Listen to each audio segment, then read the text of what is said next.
Chapter 1. It is said you never forget your first love.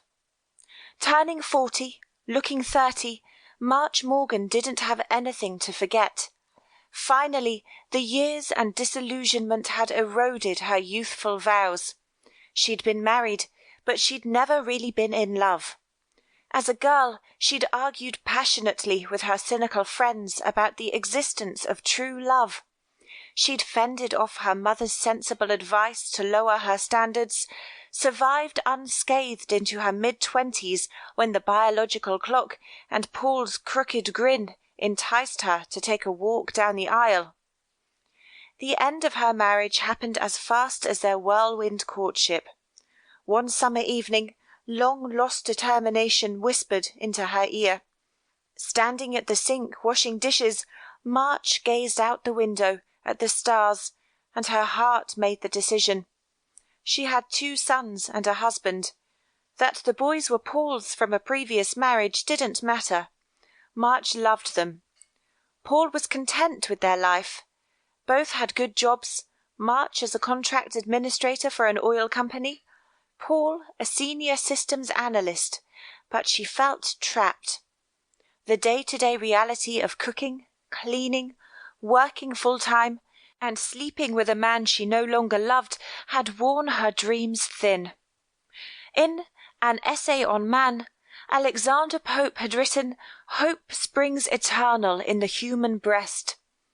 Because of the boys, she tried hard to ignore the whisperings of hope, but her belief in passion and undying love betrayed her. That night, she asked Paul for a divorce. 2 months later, she strode from a divorce court into the August sunshine, feeling guilty but relieved.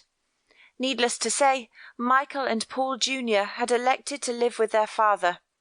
She regretted losing them, but few other doubts pursued her through the revolving doors.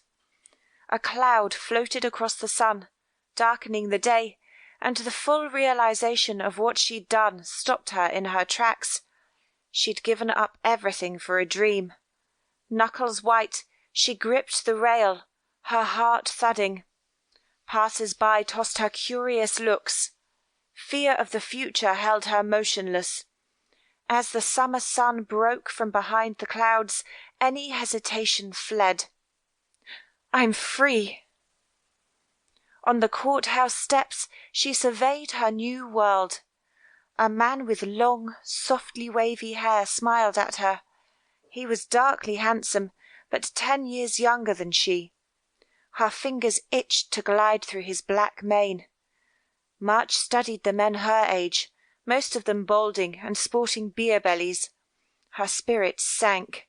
How was she to find her soulmate in this selection?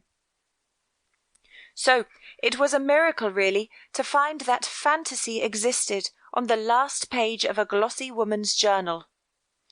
Waiting, as one always did in a doctor's office, March thumbed through a magazine. A small display ad in the classifieds caught her eye. Actually, the miniature of a beautiful man with long hair freed the caged romantic. He looked like a hero in a romance novel. Mayfair Electronics Limited, in black and white, offered love for sale. The London firm claimed to have engineered sentient androids indistinguishable from humans. She glanced around the waiting room. None of the other women were watching. Feeling foolish, she ripped the advertisement from the magazine and quickly stuffed the shiny secret into her handbag. The doctor drew blood, March's worst nightmare, took the ritual slice of flesh for a biopsy, and sent her home with a promise they'd phone with the results. She was worried about the biopsy, but as a summer breeze whipped her hair, a feeling of peace warmed her. She was alone, but she was happy. A strange excitement quivered inside March. Should she follow duty and go to work, or follow her heart and go home? On the 15-minute drive to work, she tried not to envision her own version of the handsome android, but her reckless friend Hope fed her images of a tall, blonde beauty.